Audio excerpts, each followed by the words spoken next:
Kumusta po kayo mga kahiwaga? Magbabahagi naman po tayo ng kaalaman sa karunungang lihim. Ito ang tagong aklat ng libro El Guerrero Santiago de Galicia. Napakagandang aklat po nito mga kahiwaga. Marami po ang nag-aasam na ganitong aklat pero bihira po lang po ang mayroon. Kaya kung gusto nyo po ng ganitong aklat, mag-message lang po kayo sa aking FB page, Aklat ng Hiwaga. Ito po yung mga pamilya mga kahiwaga.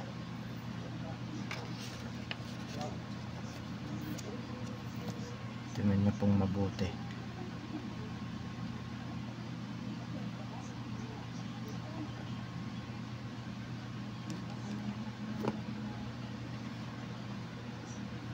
Yan. Para mas malinaw at makita nyo.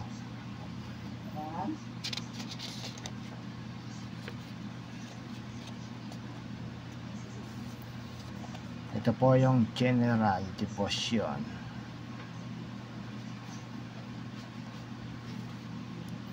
Napakaganda po ng nilalaman ng aklat na ito. Tingnan mga kahiwaga, ganyan po siya kakapal. Kakapal po siya.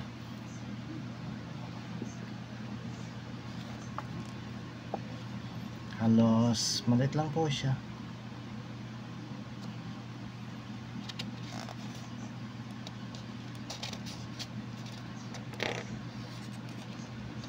Dito na po tayo mag-uumpisa.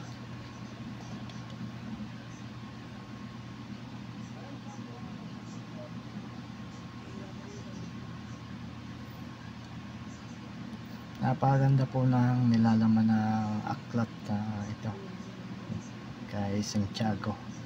Panalangin o kay Santiago.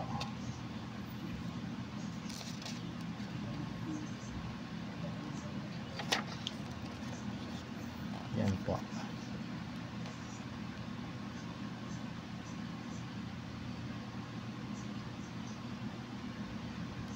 Yan po ang poder ni Santiago de Galicia.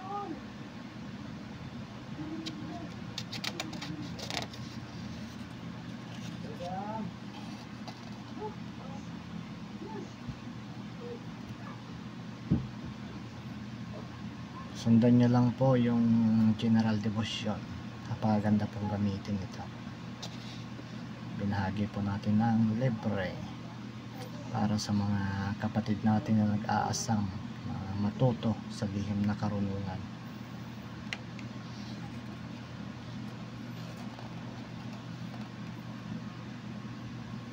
Kompleto po yung aklat na ito.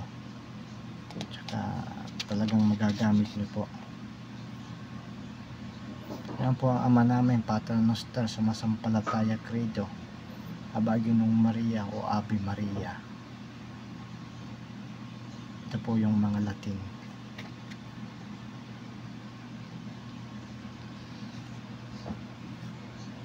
Andin po ang Luwalhati o Gloria Patri.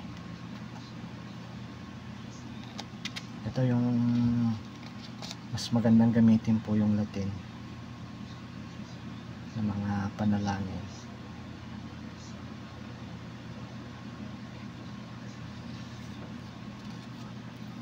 Medyo may kahabaan lang po yung panalangin na to, pero pag mabilis lang naman po ito may kabisado ninyo talagang mag-focus lang po kayo. Tsaka pag kuan nyo na memorize nyo na, napakabilis lang po nito banggitin.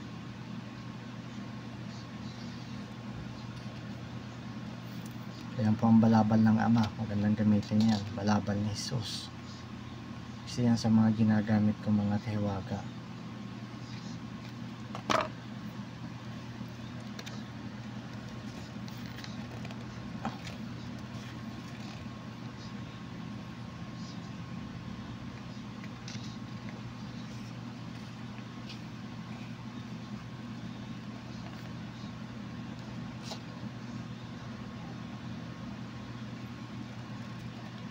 Napakaganda po ng nilalaman ng aklat na ito.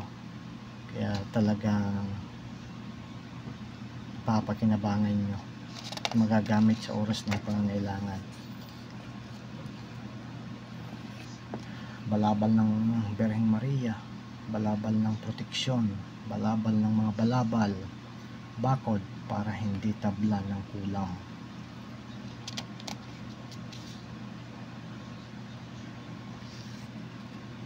Yan. Mga pambakod, Ama, Anak, Espiritu Santo. Pambakod ng Sator, pambakod, bantay sa apat na sulok ng mundo.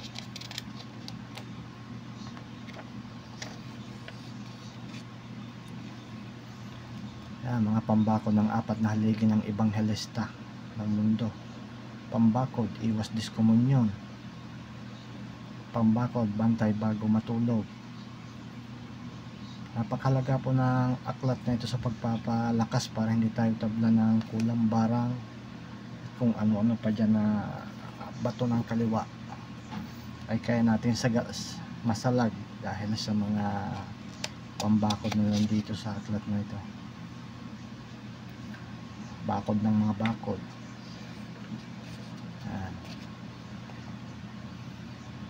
Yan, poder para hindi mapailalim sa iba ang inyong kapangyarihang taglay. Poder para sa elemento, proteksyon pang corona ni Waksin, proteksyon sentro ni Waksin.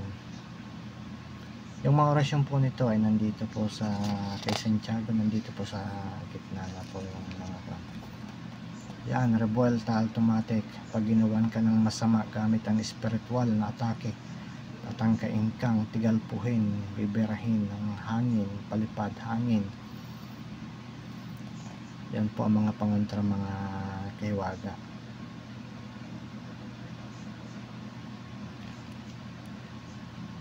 Hanggang dito na lang po muna tayo mga kahiwaga.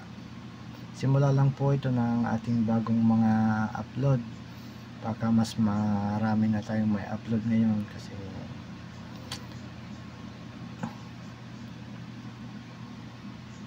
pag hindi tayo busy, makapag-upload ulit tayo. Masyado kasing busy mga kahiwaga, kaya minsan na lang makapagparamdam at makapag-upload. Pero pipilitin ko po na makapagbahagi pa rin sa inyo ng mga kaalaman para mas marami ang matuto sa lihim na karunungan. Hindi po ako nagbabahagi ng kaliwa dito kasi mahirap na, baka gamitin lang sa masama. Kaya yung mga binabahagi ko dito ay mga proteksyon lang sa sarili at saka mga gamit sa gamutan. Yun lang po ang ibabahagi po dito. Pero sa kaliwa hindi po ako magbabahagi dito na ganun. So po, maraming salamat po mga kahiwaga sa lahat ng bumubuo ng aking channel. Maraming salamat po sa inyo at sa mga masugid ko na tagapakinig at taga-subaybay ng ating mumunting channel. Maraming salamat po mga kahiwaga. God bless po.